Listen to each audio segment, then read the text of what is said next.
Alright, welcome. Today is the 27th of March 2020. It's 3:21 local time. I think it's a good idea to again give you a bit of a market overview outside of Forex. Of course, first of all, let's have a look at the US 500, the S&P equivalent. So yeah, the crash was expected, the pullback was expected, and now the base case for the next scenario would be some kind of trend resumption, breaking the low, going down again. That's a base case. It doesn't mean it needs to happen now. It could, for example, fill this gap here around the 2,700 level, overshoot a bit, and then go down. Yeah, that would be the base case. Alternatively, it does a trend resumption sooner than expected. The other scenario would be, for example, a little gap up and then move down. Yeah, or weekend gap. So I've said last time there are cheap investments such as various ETFs, and many of those made some really high returns within a few days. If you are a short-term trader, you can take advantage of this. I recommend you to take profits because base case is a trend resumption. Yeah, and of course you can also find some stocks at cheap prices if you have a longer time horizon. But even there, patience is key. I think it's unlikely that the market just does a V formation and goes up from here. The chance of that is maybe 9% or something like that. Not impossible, but unlikely. Normally, also for stop runs, we see a resumption, especially after this aggressive pullback up. So the market behaves basically within the base case right now. Let's look at the other ones. Bitcoin on the forward chart. After it took the 3,891 level, now did a not a 50% reversal, but also an aggressive move back to 6,593. Now rather at the middle of the overall range. I was bearish on Bitcoin, as you know, now a bit neutral. Let's look at gold. So gold did not do any up moves as a safe haven currency. It went down, however, now it recovered to the middle of the range as well on the 4-hour chart. $1,618 right now. Also pretty neutral. Silver with this aggressive down move and pin and stop run and retesting. Also did some kind of 40%,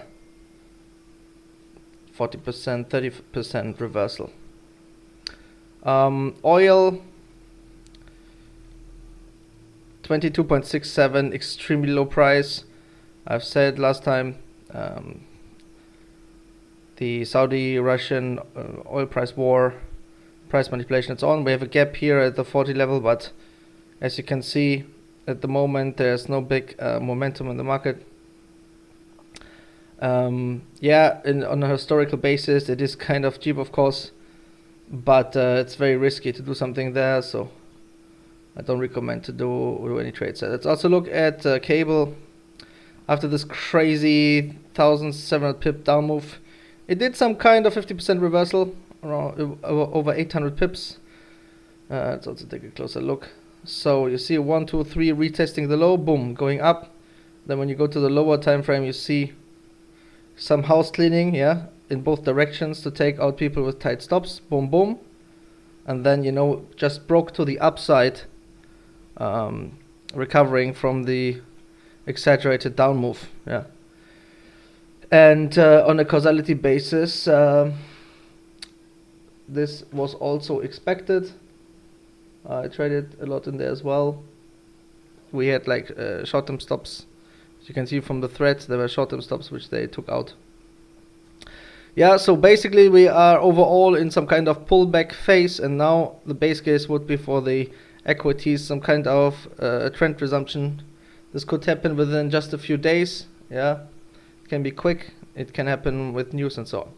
Fundamentally, the coronavirus is still dominating the news. Countries are shutting down, and of course the consequences from that in terms of economics will be substantial, because think about it, suddenly not only are shops closed and people don't go to work, but the earth has just become a little less global.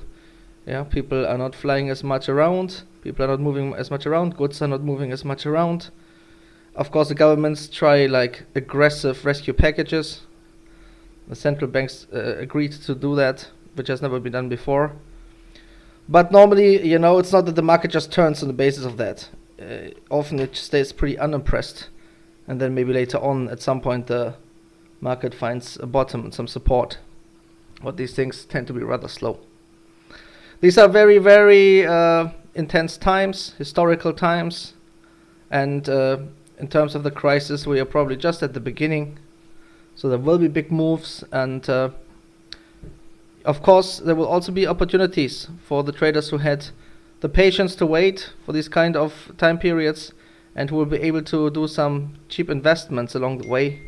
But even there, it's important to have patience, to invest in different stages, to not go all in at one point in time, to diversify at least a bit, you know, and to do research and make a list of ETF stocks, currencies you're looking at, and then, you know, to wait for the right moments, to do some timing. Okay, that's essential in this game. So I predict that, you know, at some point in the future there will be, this year probably there will be some cheap price levels where you can buy short-term or even long-term investments. And of course, my focus is currencies. We do short-term trading. Those kind of moves, they are known to us. They happen on an intraday basis every single day. Of course, like markets such as Bitcoin, for us, they're just another currency pair, really, you know. So we prefer to trade the big markets, really, and, you know, to look at the market manipulation, the stop runs, and, you know, to do our trades there. But it's important to also, as a trader, to keep an eye on all other markets. Everything is correlated, as I said before. It's important to understand the bigger picture. It's important to understand the economic data. And this will help also, you know, in doing like swing trades, even like in the major currencies. Okay. All right. Just wanted to give you this short update. As always, stay safe.